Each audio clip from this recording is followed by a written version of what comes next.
శ్రీ గురుభ్యో నమ. సుజ్ఞాన దీపమను గురుగీతల నుండి ఈవేళ మనం 2వ అధ్యాయంలో 52వ శ్లోకాన్ని పరిశీలన చేసుకున్నాం భక్తి శ్రద్ధలతో. చైతన్యం శాశ్వతం శాంతం వ్యోమాతీతం నిరంజనం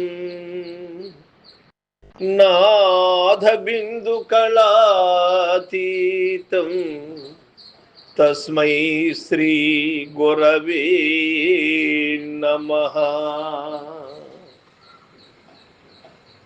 పార్వతి, ఏ గురు స్వరూపము నిత్యమును శాశ్వతమును శాంతమును ఆకాశాత్మికమును పాపరహితమును ప్రణవ ధ్వనిని బుద్ధిని బుద్ధి ప్రతిబింబితమైన ఆత్మను ఈ మూటిని అతిక్రమించిన ప్రకాశాత్మకమగు పరబ్రహ్మమగుచున్నాడో అట్టి ప్రకాశమానమగు సద్గురు స్వరూపము కొరకు నమస్కారము చేయుచున్నాను.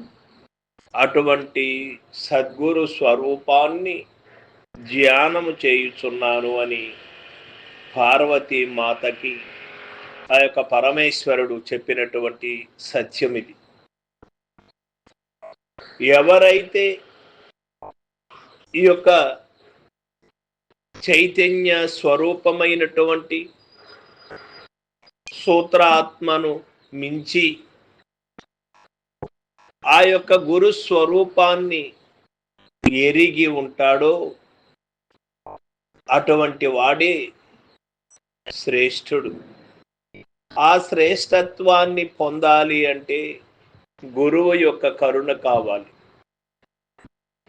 ఈ యొక్క చైతన్యం శాశ్వతమా అంటే ఉన్న ఆత్మ ఉన్న స్థానములో ఉండక అది ఆత్మ ఆకాశంలోకి రావడం చేత అక్కడ నుంచి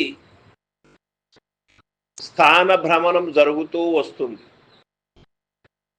ఆకాశము నుండి వాయువు, వాయువు నుండి అగ్ని, అగ్ని నుండి జలం, జలము నుండి పృథ్వీ, పృథ్వీ నుండి ఈ విధంగా క్రమేపీ వస్తూ ఈ సృష్టిని వ్యాపింప చేసుకున్నటువంటి ఆ యొక్క చైతన్యం ఏదైతే ఉన్నదో అది అంతా కూడా బింబకమైనటువంటిది.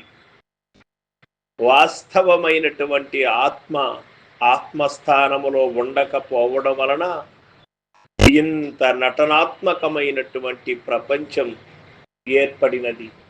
ప్రపంచాన్ని తయారు చేసుకున్నది ఈ ఆత్మనే. ఈ ఆత్మలో ఉన్న మర్మాన్ని తెలియలేక